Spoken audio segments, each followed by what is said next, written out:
Jornal. Câmara dos Deputados.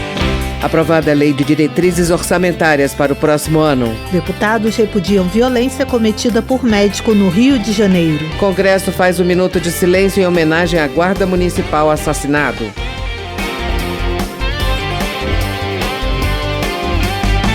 Boa noite. Na sessão desta segunda-feira, o plenário do Congresso Nacional fez um minuto de silêncio, em homenagem a Marcelo Arruda, tesoureiro do PT assassinado em Foz do Iguaçu, no Paraná, na madrugada de sábado. O repórter Marcelo Larcher tem mais detalhes. Arruda comemorava seu aniversário de 50 anos com tema em homenagem ao PT e ao ex-presidente Lula, quando foi baleado pelo policial penal federal Jorge Guaranho, apoiador do presidente Jair Bolsonaro. O agressor também foi baleado e está hospitalizado. O minuto de silêncio foi pedido pelo deputado Afonso Florense, do PT da Bahia, que chegou a defender a suspensão da sessão do Congresso. Florense classificou o crime como político e pediu que fatos como esse não se repitam. Que esse minuto de silêncio represente também uma manifestação política dessa casa para que a violência política seja estancada imediatamente, que atos como esse não se repitam em nenhuma condição. Da nossa perspectiva, seriam suspensos os trabalhos, porque, na nossa compreensão, é um crime político. A sessão do Congresso tinha sido convocada para a votação da Lei de Diretrizes Orçamentárias do ano que vem e para a apreciação de vetos presidenciais. O presidente do Congresso, o senador Rodrigo Pacheco, condenou a violência e disse que é papel dos líderes políticos conter o clima de ódio. Está mais do que demonstrado de que nós não podemos nos render ao ódio, à violência na política ou em qualquer seara da nossa vida. O papel dos líderes políticos, das forças de segurança, o papel da sociedade de conter essa onda de intolerância, de discriminação, de preconceito, de ódio, é um compromisso da nação, ou deve ser um compromisso da nação. Jorge Guaranho invadiu a festa de aniversário do dirigente local do PT, que era guarda municipal, reagiu aos disparos e também atingiu o policial. Guaranho está internado em um hospital em Foz do Iguaçu e teve a prisão preventiva decretada. Da Rádio Câmara de Brasília, com informações de Antônio Vital, Marcelo Larcher. Na tarde de hoje, vários deputados também se manifestaram sobre a morte do guarda municipal Marcelo Arruda no último sábado no Paraná. Luiz Lima, do PL do Rio de Janeiro, lamenta a morte de Marcelo Arruda, mas acusa o STF e a imprensa de blindarem o que ele chama de discurso de ódio da esquerda. Luiz Lima também questiona a razão pela qual a imprensa não faz referência ao fato de um médico anestesista preso em flagrante por estuprar mulheres na sala de parto ser simpatizante do PT.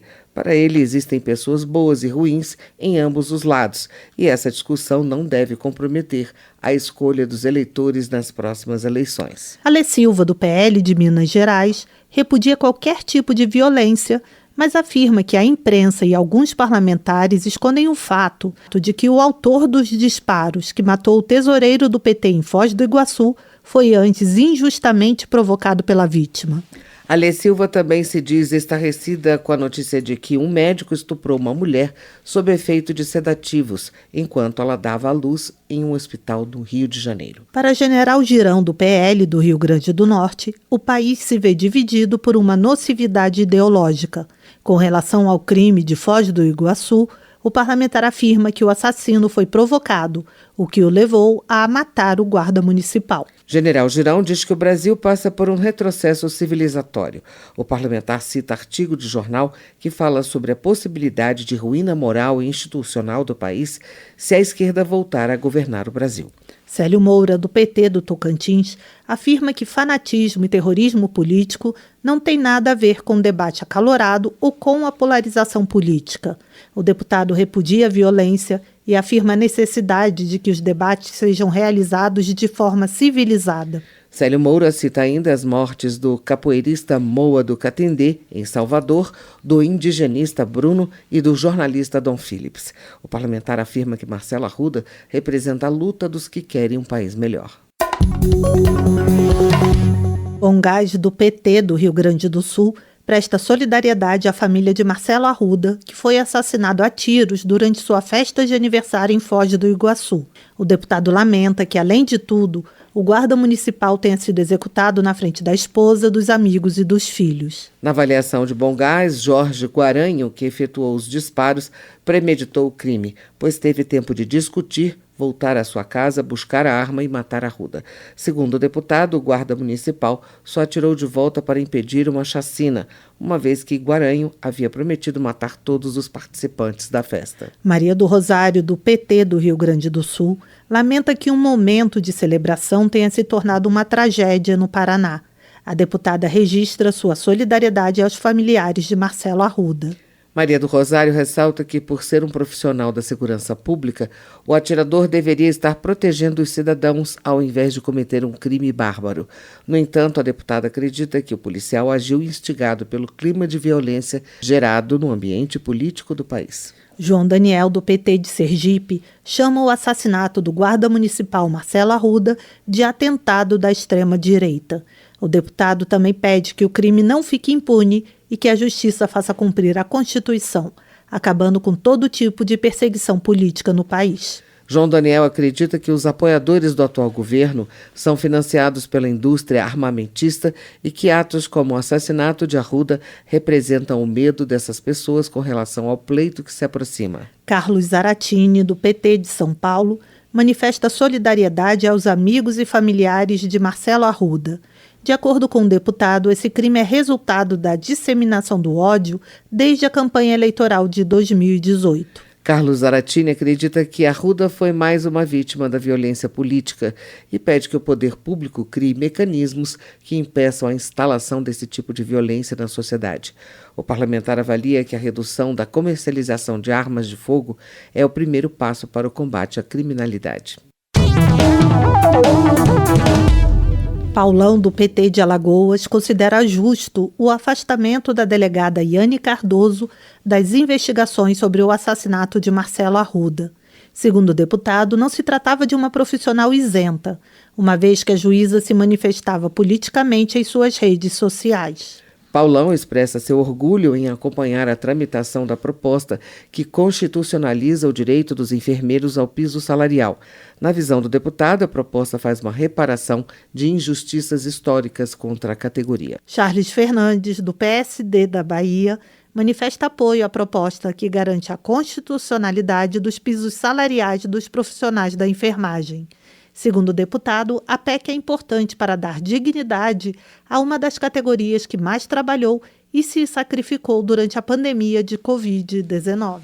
Sobre a PEC do estado de emergência, Charles Fernandes acredita que as medidas econômicas não resolvem o problema. Entretanto, na opinião do deputado, a proposta ameniza a situação de pobreza e carestia enfrentada pela população. Direitos Humanos. Eleusis Paiva, do PSD de São Paulo, condena a atitude do médico anestesista que foi preso após estuprar uma mulher na sala de parto durante uma cesariana.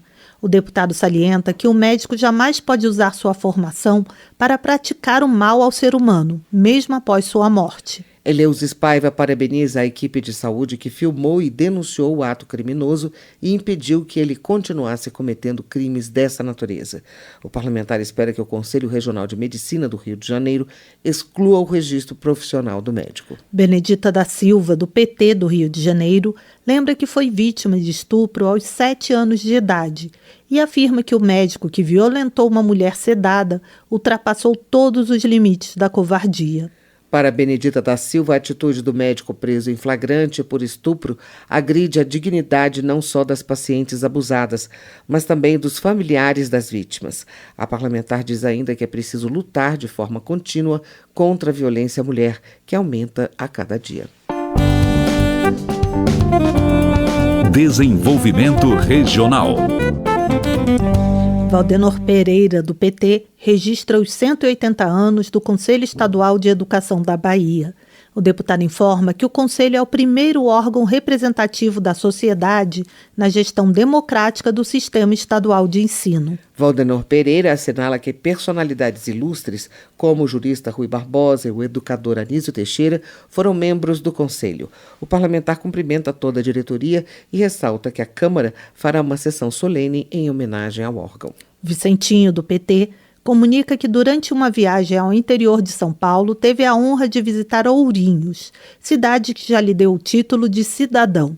O deputado informa que fez palestra na Câmara dos Vereadores sobre a conjuntura política do país. Vicentinho pede à Prefeitura a retomada do convênio com a Associação dos Diabéticos de Ourinhos. O parlamentar argumenta que a entidade tem um histórico de credibilidade e que seu trabalho ajuda mais de 2.000 pessoas. Leonardo Monteiro, do PT, parabeniza a Câmara Municipal de São João do Manteninha, em Minas Gerais, pela elaboração da nova lei orgânica. De acordo com o deputado, trata-se de uma legislação moderna e avançada, porque representa o anseio de toda a população. Leonardo Monteiro parabeniza a cidade e garante que também busca contribuir para o desenvolvimento do município. Ele informa que viabilizou investimentos por meio de emendas parlamentares para a pavimentação do distrito de Vargem Grande. Justiça. Marcel Van Hatten, do Novo do Rio Grande do Sul, lamenta que o Congresso não tenha dado prioridade ao projeto que permite a prisão após condenação em segunda instância. De acordo com o deputado, essa medida é fundamental para colocar milhares de bandidos na cadeia e, com isso, reduzir o sentimento de impunidade. Marcel Van Hatten também coloca o fim do foro privilegiado como uma proposta para a qual faltou empenho do Congresso para a deliberação. Segundo o deputado, a Câmara deveria utilizar esse período pré-eleitoral para demonstrar que está de acordo com os anseios do povo. Economia. Enio Verri, do PT do Paraná, lamenta que a Câmara tenha aprovado o projeto que abre caminho para a venda dos Correios.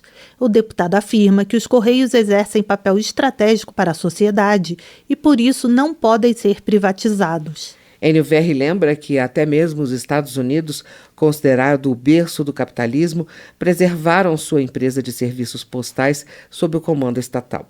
O parlamentar promete lutar para que a proposta não avance no Senado. Glauber Braga, do PSOL do Rio de Janeiro, defende a criação de uma comissão parlamentar de inquérito que investigue os processos de privatização de todas as estatais e elucide as relações escusas existentes entre políticos e compradores das empresas. Glauber Braga afirma existir um jogo estruturado desde 2016 para garantir a política de paridade de preços dos combustíveis.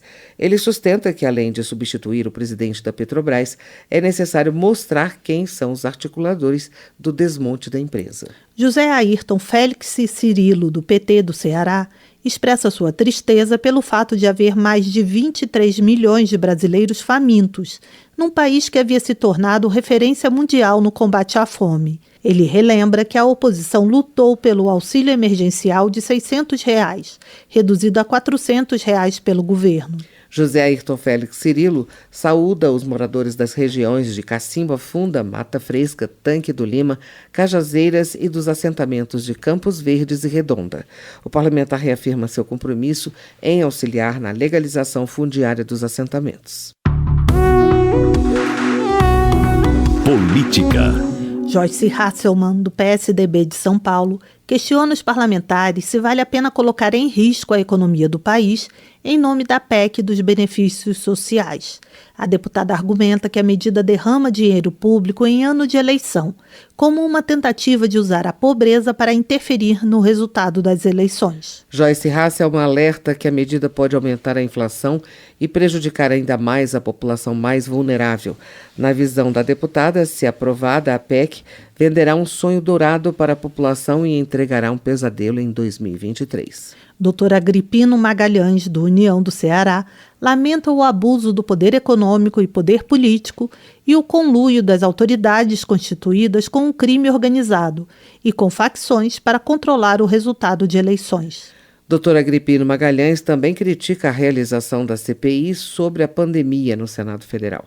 Segundo o parlamentar, a comissão foi criada com o objetivo de inocentar os que roubaram dinheiro público e criminalizar o exercício da medicina por alguns médicos. Wilson da Fetaeng, do PSB de Minas Gerais, afirma que o atual governo avançou apenas na miséria, desigualdade, desemprego, recessão e piora da qualidade das rodovias. Wilson da Fetaeng também questiona os motivos que levaram ao aumento do trabalho análogo ao escravo em todo o país. O deputado atribui o problema à inoperância do Ministério Público do Trabalho. Votação. Foi realizada a sessão do Congresso hoje para apreciar a LDO e vetos presidenciais. O repórter Antônio Vital acompanhou as votações e tem mais detalhes. O Congresso Nacional aprovou a Lei de Diretrizes Orçamentárias, com as metas e prioridades que vão orientar a elaboração do orçamento de 2023, como o valor do salário mínimo, a previsão de inflação e de crescimento do Produto Interno Bruto, o PIB. Mas os debates durante a votação trataram principalmente das emendas do relator, conhecidas como RP9, que no texto inicial do relator, senador Marcos Duval, do Podemos do Espírito Santo, seriam impositivas, ou seja, seriam executadas obrigatoriamente pelo governo. O relator retirou o trecho que tornava essas emendas impositivas, a partir de um acordo com a oposição e partidos aliados do governo. O acordo envolveu a votação da LDO antes dos vetos presidenciais que trancavam a pauta. Os vetos ficaram para uma sessão do Congresso marcada a princípio para quinta-feira. Um dos vetos trata dos crimes contra o Estado Democrático de Direito, legislação que revogou a Lei de Segurança Nacional. Um dos itens vetados pelo presidente Jair Bolsonaro estabelece punições para divulgação de notícias falsas na internet, veto que o governo pretende manter e a oposição derrubar. A execução obrigatória das emendas do relator foi muito criticada em plenário.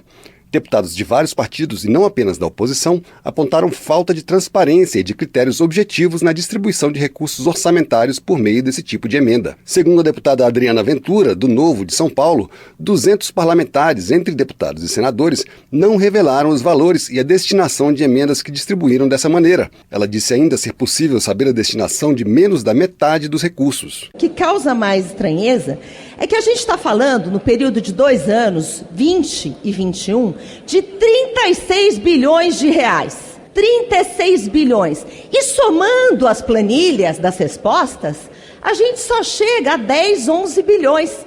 Aonde estão os 26 bilhões? Então, eu gostaria de fazer um apelo aqui para a gente trazer fatos, trazer números, os dados são públicos. O deputado Celso Sabino, do União do Pará, presidente da Comissão Mista de Orçamento, defendeu a execução obrigatória das emendas do relator e disse que já há mecanismos que permitem o acompanhamento da destinação e do autor da sugestão acatada pelo relator, uma maneira de garantir o controle sobre os recursos. Aqueles que falam em orçamento secreto, que falam em caixa preta, não têm domínio sobre as ferramentas tecnológicas que nós temos na Comissão de Orçamento, onde lá já constam todas as indicações, a destinação dos recursos.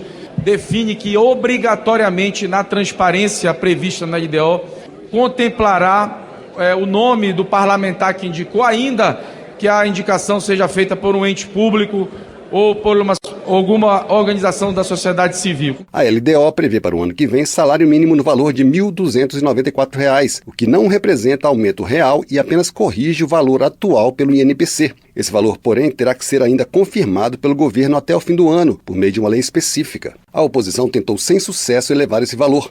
Para o deputado Renildo Calheiros, do PCdoB de Pernambuco, a inflação real deste ano é maior que a prevista no texto, o que faz com que a correção proposta seja insuficiente para recompor as perdas. O projeto de LDO estabelece que o salário mínimo será de apenas R$ 1.294. E mesmo considerando a regra atual, a projeção do INPC de 2022 é de 8%, o que levaria o salário mínimo para pelo menos R$ 1.308. Pode parecer pequena a diferença, mas para quem recebe salário mínimo, não é. Também houve críticas da oposição em relação ao valor previsto para o orçamento da educação em 2023, que será o mesmo desse ano, mas corrigido pelo IPCA. De acordo com o relator da LDO, senador Marcos Duval, de 2016 a 2021, o investimento em educação caiu 20%. O texto aprovado também estima um crescimento de 2,5% do PIB no ano que vem, mesmo percentual esperado para 2024 e 2025. Já a inflação ficaria em 3,3% de acordo com o IPCA. E a taxa Selic, a taxa básica de juros definida pelo Banco Central,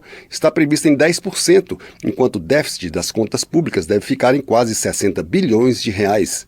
O texto da Lei de Diretrizes Orçamentárias seguiu para a sanção presidencial. Da Rádio Câmara de Brasília, Antônio Vital. Termina aqui o Jornal Câmara dos Deputados, com trabalhos técnicos de Everson Urani, a apresentação de Mônica Tati e Tércia Guimarães. Boa noite para você. A Voz do Brasil retorna amanhã. Uma boa noite. Você ouviu A Voz do Brasil. Boa noite.